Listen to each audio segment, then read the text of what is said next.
দিন বৃষ্টির সময় খালি বাসায় আমাকে একা পেয়ে আমার শ্বশুর অরুণ আমাকে যেভাবে আমার ডাব গাছে উঠলেন সেটা শুনলে তোমাদের শরীরে লোম দাঁড়িয়ে যাবে, তোমাদের মন ছুঁয়ে যাবে এই গল্প শুনলে। তাই গল্পটি শোনার আগে অবশ্যই তোমরা হাতের কাছে টিস্যু পেপার অথবা কাপড় নিয়ে রাখবে। আমার প্রাণের বন্ধুরা, যদি আমার এই গল্পটি তোমাদের ভালো লাগে তাহলে অবশ্যই এই ভিডিওতে একটি লাইক দেবে। আমাদের পরবর্তী ভিডিওগুলো নিয়মিত পাওয়ার জন্য চ্যানেলটি সাবস্ক্রাইব করে বেল আইকনটি বাজিয়ে দিও। আমার নাম অবনী, আমার বয়স ২১ বছর। আমার বিয়ে হয়েছে মাত্র ২ বছর হলো। আমার স্বামী আকাশ চাকরি করে, সে ঢাকায় থাকে। বাড়িতে আমি আর আমার শ্বশুর অরুণ থাকি। আমার বিয়ের আগেই আমার শাশুড়ি মারা গেছেন। সেদিন বিকেলবেলায় খুব জোরে বৃষ্টি এলো, বাইরে প্রচুর বৃষ্টি হচ্ছে। আমি বসে টেলিভিশন দেখছি। হঠাৎ আমার শ্বশুর অরুণ আমাকে ডাকলেন, বললেন, বৌমা, একটু আমার রুমে এসো তো। আমি তার রুমে গিয়ে বললাম, বাবা, কি হয়েছে? তিনি বললেন, আমার পা ব্যথা করছে, আমার পায়ে একটু তেল মালিশ করে দাও। আমি বললাম, ঠিক আছে, আপনি একটু অপেক্ষা করুন, আমি তেলটা গরম করে নিয়ে আসি। এই বলে আমি রুম থেকে চলে গেলাম। বন্ধুরা, তোমাদের আর একটি কথা বলে নি। আমার বিয়ের আগে আমার স্বামী আকাশ কিন্তু আমাকে দেখতে যায়নি। আমার শ্বশুর অরুণ আমাদের দুঃসম্পর্কের আত্মীয় লাগে। হঠাৎ একদিন আমাদের বাড়িতে বেড়াতে এসেছিলেন। আমাকে দেখে তার খুব পছন্দ হয়েছিল, তাই আমার মা বাবাকে বলে আমাকে তার ছেলের বউ করে নিয়ে এলেন। ছেলে সরকারি চাকরি করে, তাই আমার মা বাবা আমাকে বিয়ে দিয়ে দিলেন। তখন থেকেই অরুণ আমার প্রতি দুর্বল, কিন্তু আমারও কেন যেন তাকে খুব ভালো লাগে। তার বয়স ৫৫ বছর হলেও দেখতে এখনও অনেক সুন্দর লাগে। বিয়ের পর থেকে দেখতাম শ্বশুর অরুণ আমাকে চোখে চোখে রাখতেন। আমি মনে মনে ভাবতাম, তার মেয়ে নেই, তাই উনি হয়তো আমাকে নিজের মেয়ের মতো করে খুব আদর স্নেহ করেন। সবসময় আমাকে জিজ্ঞেস করতেন, তো বৌমা, তোমার কি লাগবে? যখন যেটা লাগবে অবশ্যই আমাকে বলবে, কোনো লজ্জা করবে না। অরুণ আমার কাজের প্রশংসা করতেন। আমি যেটা রান্না করতাম সেটাই তার কাছে ভালো লাগত। আমাকে বলতেন, বৌমা, তোমার রান্না খুব সুস্বাদু, ঠিক তোমার মতো। তুমি দেখতে যেমন সুন্দর, তেমনি তোমার রান্নাও অনেক সুন্দর। আর শ্বশুরের মুখে প্রশংসা শুনতে আমার খুব ভালো লাগত। আমি আরও বেশি বেশি করে আমার শ্বশুরের সেবা যত্ন করতে লাগলাম। যাই হোক, এখন মূল গল্পে আসি। আমি তেল গরম করে শ্বশুরের রুমে নিয়ে আসলাম। তারপর তেল তার পায়ে ভালো করে লাগালাম। বিকেলটা ছিল কেমন জানি অন্য রকম। জানালার বাইরে টিপটিপ বৃষ্টি পড়ছে। বাড়িটা একেবারে নিস্তব্ধ, সবাই কোথায় যেন গেছে। আমি আর বাবা, মানে শ্বশুরমশাই অরুণ, এই বিশাল বাড়িতে একা। একটা হালকা কাঁপুনি লাগছিল গায়ে, মনে হচ্ছিল এক কাপ চা পেলে ভালো লাগত। আমি চুপচাপ উঠে রান্নাঘরে গেলাম চা বানাতে। হঠাৎ শুনলাম পেছনে নরম পায়ের শব্দ। ঘুরে দেখি বাবা দাঁড়িয়ে আছেন। হেসে বললেন, তুমি তো একা একা, ভাবলাম একটু কথা বলি। আমি বললাম, চা বানাচ্ছি, আপনি বসুন, নিয়ে আসছি। তিনি বললেন, না, আমি তোমার সাথে বসেই কথা বলি। আমরা দুজনে রান্নাঘরের জানালার ধারে বসে পড়লাম। বাইরে বৃষ্টি পড়ছে, হালকা ঠান্ডা বাতাস বইছে। বাবা বললেন, বৌমা, জানো, এই বাড়িটা আগে এমন নীরব হতো না। তোমার শাশুড়ি থাকলে কত কথা হতো। আমি বললাম, তার কথা শুনতে ভালো লাগতো আমার। আপনি বলুন না তার কিছু স্মৃতি। আমি একটু থেমে বললাম, আমি তো এই বাড়ির মেয়ে, আপনার মেয়ে হয়েই থাকতে পারি। বাবা হেসে বললেন, হ্যাঁ বৌমা, তুমিই তো আজ আমার সবচেয়ে আপন। আমি বুঝতে পারি এই সম্পর্কটা শুধু আত্মীয়তার নয়, এক গভীর হৃদ্যতার। শ্বশুরমশাই অরুণ ধীরে ধীরে বললেন, তোমার শ্বশুর হোক কিংবা বাবা, একটা বন্ধুত্ব যদি গড়ে ওঠে তাহলে জীবনটা আরও সুন্দর হয়ে যায়।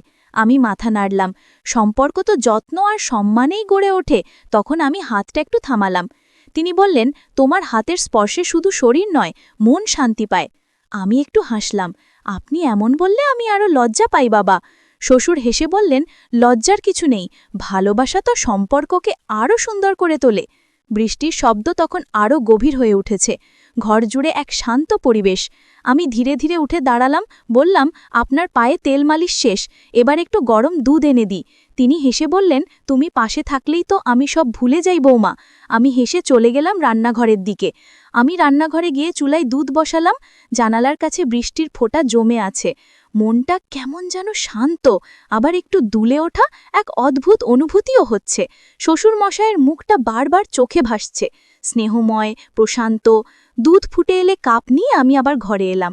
তিনি জানালার দিকে তাকিয়েছিলেন। ঘরের আলো ছায়ায় তার মুখটা যেন আরও কোমল লাগছিল।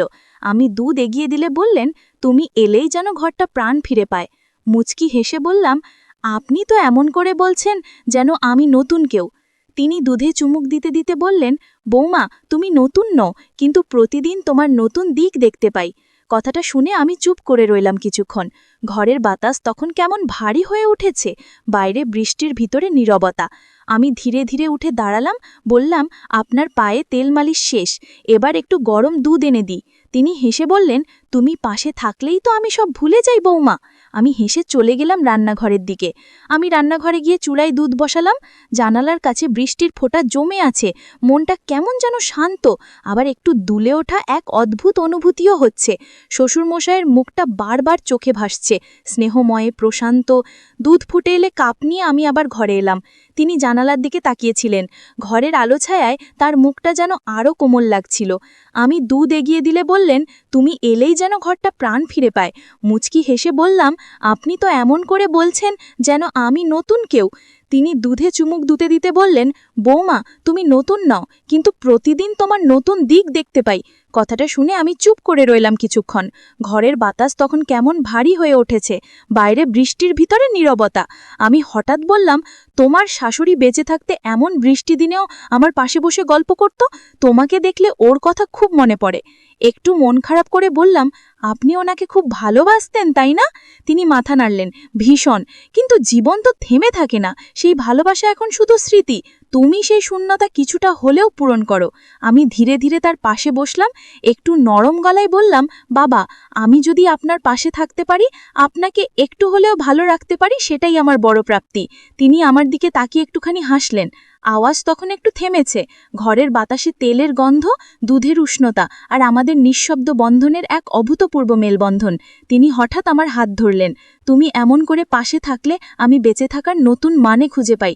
তখনও মিহি বৃষ্টি পড়ছে, সেই শব্দে এক ধরনের শান্তি আছে।